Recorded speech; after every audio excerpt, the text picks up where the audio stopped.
The full episode is now available on Patreon and YouTube memberships. Please see the link in the description for more details. And we are back to talk about what's going on in the news with Game of Thrones, Ice and Fire, all that good stuff. Preston, how are you? It's been a minute. It's going to be even longer minute later when you have to move back to America. I'm doing okay. Things are fine. Things are fine. What's on the agenda first? So I feel like such a douchebag because Miss Amber, she hits me up and she goes, "Hey, did you see the Jon Snow spinoff update? It's been canceled, maybe." And I was like, "What?" And I recorded with her, but like we were the same trouble I was having before we started recording now. My mic did not want to cooperate, so I feel bad because I recorded this whole thing with her and it just turned out like a lot of static on my end. But yeah, so she sends me this article, and it's from tvline.com, and apparently HBO CEO Casey Blois recently said that they're not really looking to do a Jon Snow spinoff. So I'm going to quote him here as saying, "We always have Game of Thrones scripts in development. We greenlit Dunk and Egg in the spring," he said, referring to the Night of the Seven Kingdoms. "I wouldn't say there's anything else in that world that is close to greenlight or anything. We're always working on different scripts and ideas." Obviously, we know George has this incredible world with all this rich and complicated history and all these characters, so we've been trying to be thoughtful about what are the stories that are worth telling, what would be exciting, what would the fans love. Dunk and Egg is one of those, but not the only one. So, for the most part, the Jon Snow spinoff thing, it's not outright canceled, and they're not gonna not do it, but they're not looking at it right now. Yeah, so recently George did appear in a video call with a Portuguese comic festival called Festival Bang in Gaia, Portugal. And on that call, he mentioned that he had 8 spin-offs that he was working on. 8. And it wasn't like he said, it wasn't that he said, something like 8 or something, or it was some, facetious number. He said 8. Which means, that must be like everything, including the animated series stuff that people talked about. But he didn't have any of them killed. He didn't have any of them dead, so Jon Snow, if he's coming up with a number as high as 8, because then he said 8, and then he mentioned that the Night of the Seven Kingdoms Dunk and Egg one is going forward, but he's still doing stuff and working on the other ones, and it's like trying to come up with that the other 7 is a little difficult because I'm like, okay, we've got Jon Snow, Robert's Rebellion, the E.T. thing, Corlys Velaryon, 10,000 ships. How many is that so far? Right? Like, is that 8? A couple. Yeah. Let me count again. Okay. Dunk and Egg is 1. Jon Snow is 2. Corlys Velaryon is 3. 10,000 ships is 4. A Robert's Rebellion would be 5. An E.T. would be 6. What else we got? Because we got to get... I'm sure you could safely include House of the Dragon in there, because technically he is working... That is a spinoff, and he is kind of working on that. So if you include House of the Dragon, that's 7. The only other thing I could think of that would be spinoff material that I would argue, if they're not going to do Robert's Rebellion next, would be Blackfire stuff. Yeah, I guess. By the way, he said something else weird during this interview. He said that somebody asked him a question like, "Oh, are you sad that the show is called Game of Thrones instead of A Song of Ice and Fire?" Because the person's like, "I quite like the title A Song of Ice and Fire," and he's like, "Oh, the name Game of Thrones actually wasn't my choice. It was a producer. They probably have testing groups and whatever to determine which title plays better with an audience, The Song of Ice and Fire or a Game of Thrones or Game of Thrones or what," and they came back Game of Thrones, and he's absolutely right. They do like focus groups on this sort of thing, testing names. So he's like, it's fine. He's like, it's good for me because in my head I get to separate Game of Thrones and A Song of Ice and Fire because they're different stories, and people do different things in the different stories, and it's easier for me to compartmentalize them.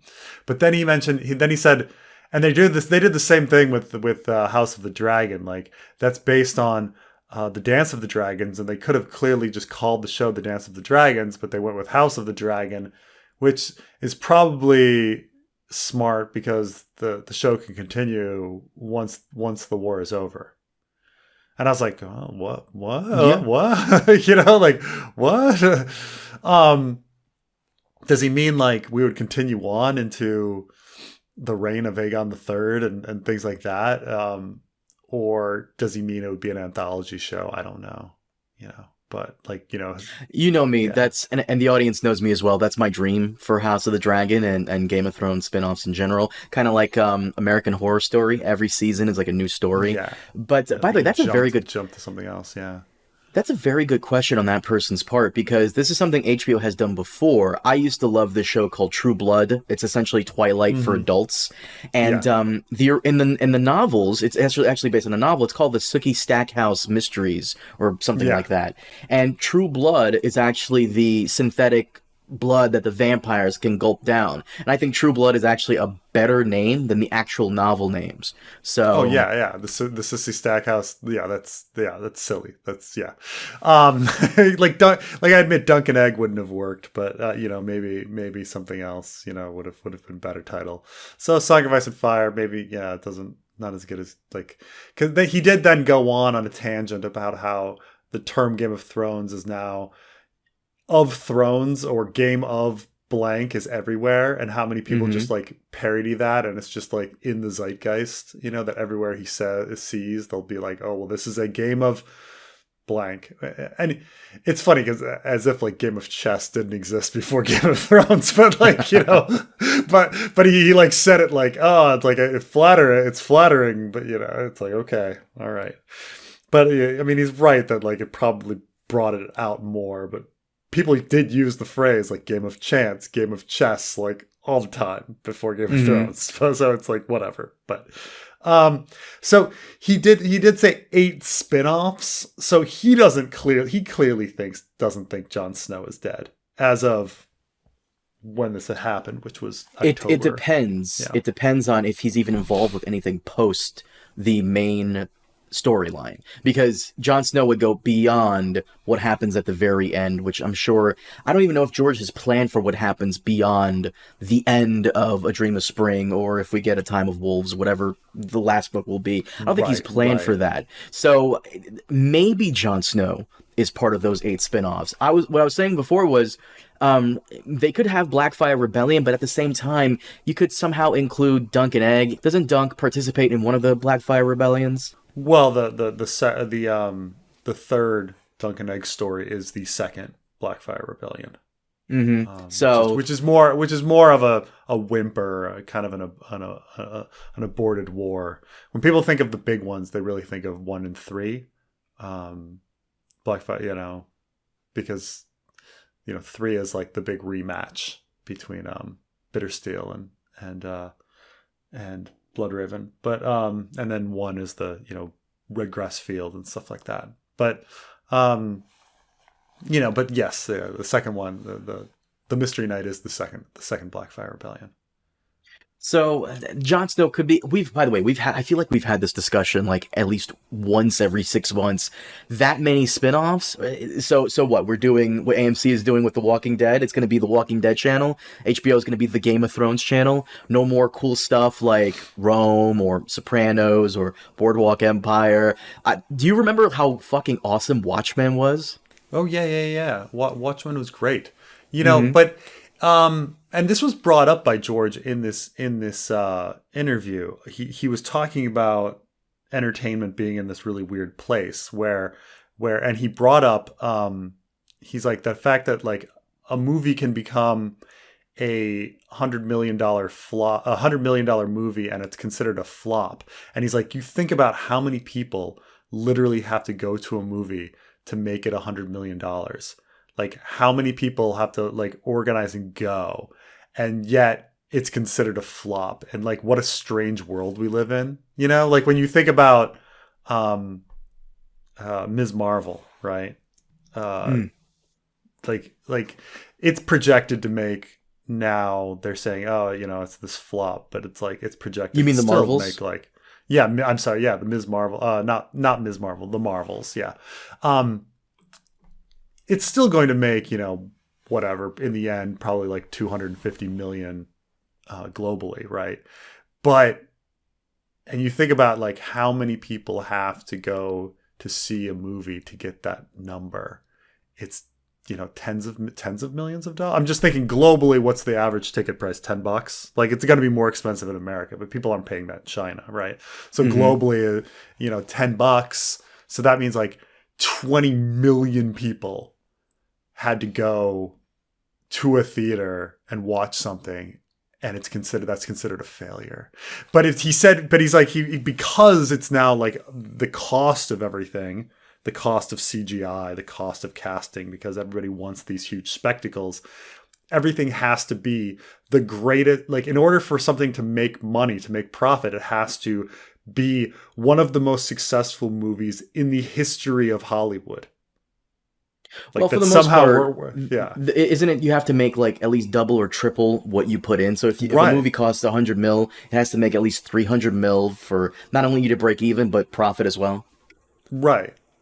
But to think like, something like, that you have to make $500 million, whatever, for a Marvel movie to like make money is insane. When you think like that's you take the whole history of Hollywood and all of the movies that are made, and you're like, in order for it to make profit, it has to be in the top 30 movies ever made for it to be profitable is a ridiculous place that we're in. But the thing is, that's what like people are like demanding with TV and movies these days, right? And but we're at this like juncture where that's not necessarily profitable, or we're not capable of doing that anymore. But Game of Thrones was on the edge of that, like this prestige TV where they were paying whatever $25 million an episode for it.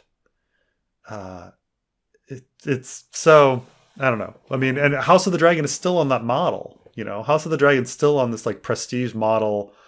Like we need to have more and more dragons. This has to be a bigger and bigger spectacle. We have to be bigger than Game of Thrones. And that's, and we're gonna like, is HBO going to double down on that and be the Game of Thrones channel? Yeah. Where every show has to be more successful and bigger and has to be, in order for it to make money, to turn a profit, it has to be a absolute cultural behemoth, like water cooler talk. It has to be Game of Thrones or Seinfeld or Friends. But how many shows get to be Game of Thrones, Seinfeld, and Friends? Not that many. Right. Like one every 5 years, one every 10 years. And you're like, to make money, you have to be that show? Like, that's just a ridiculous standard that we have. But that's kind of the game we play now, because if you think about it, there's so many shows out there and there's only so many hours in the day. Everyone's busy. Everyone's doing something. Yeah. I get like binging was a thing that like was, everyone was doing back when Netflix was out. But now that we have so many new movies and TV shows constantly being pumped out, my time is a bit, more precious to me now. And I don't want to spend it binging crap. So I kind of get the race to be the next Game of Thrones. Also, we need to also talk about who asked for these things. In regards to the Jon Snow show, as much as I would love to see how Planetos is doing after the fall of Daenerys and Bran being king, how does that look like? How does that world look like? I would love to see it, but is the audience asking for that? Especially after season 8 was just not that great. So in economics, there's a lot of arguments about the concept of bubbles. But bubbles are something that some economists do study. And one of the interesting things about bubbles is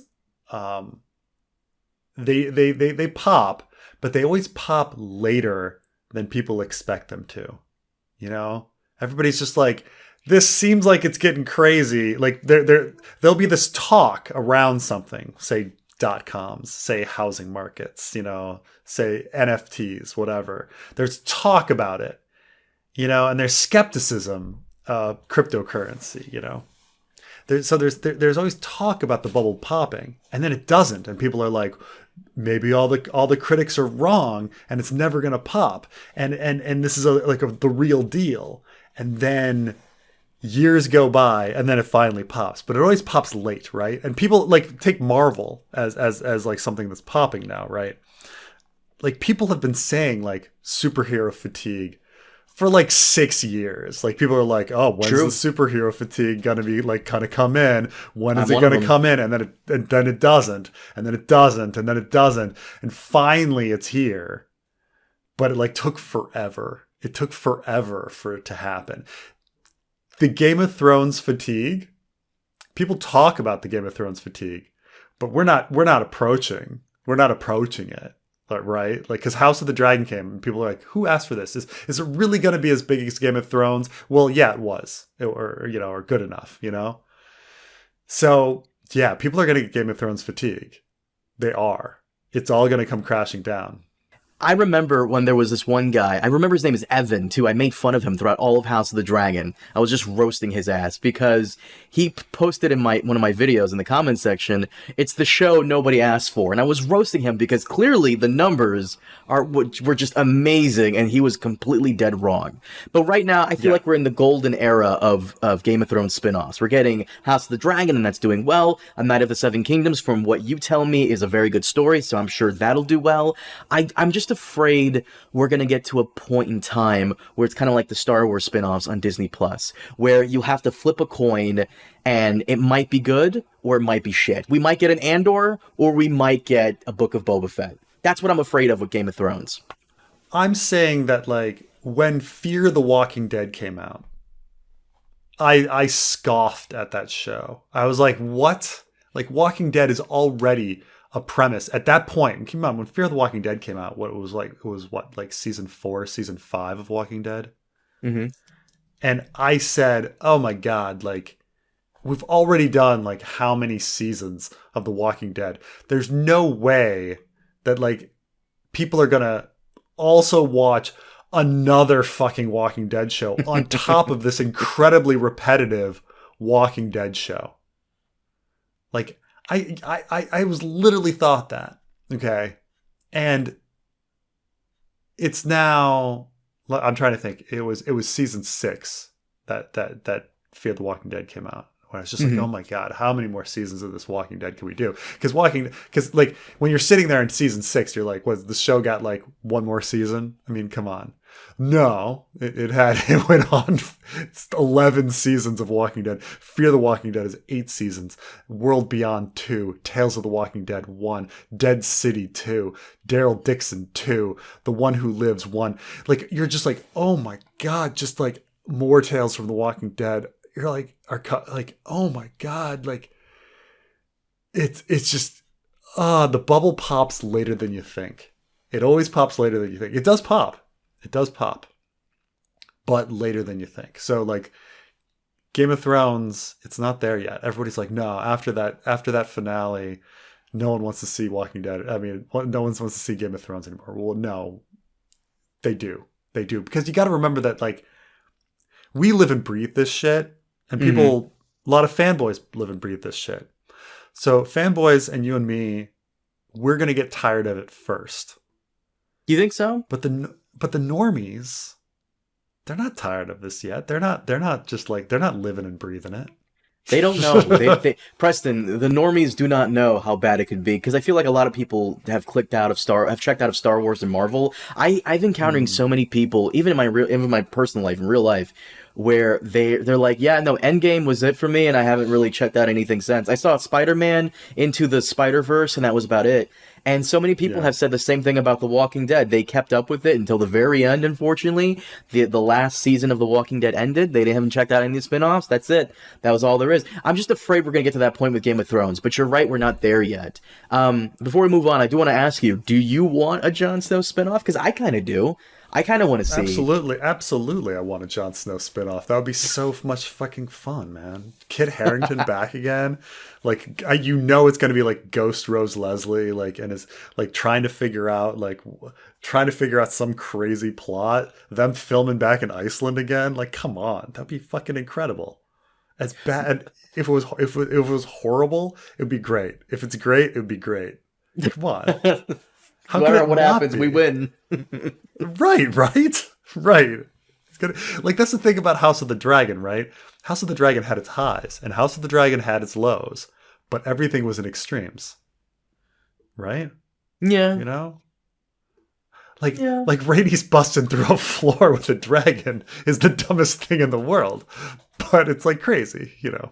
I understand why Ryan Condal did that. He's cooking with the what's going to happen towards the very end when you know with the old codger in King's Landing who's going to rally like the small folk and stay. Like, I get it. He's cooking with that. So the shepherd, you're saying the shepherd, and yeah. Mm-hmm.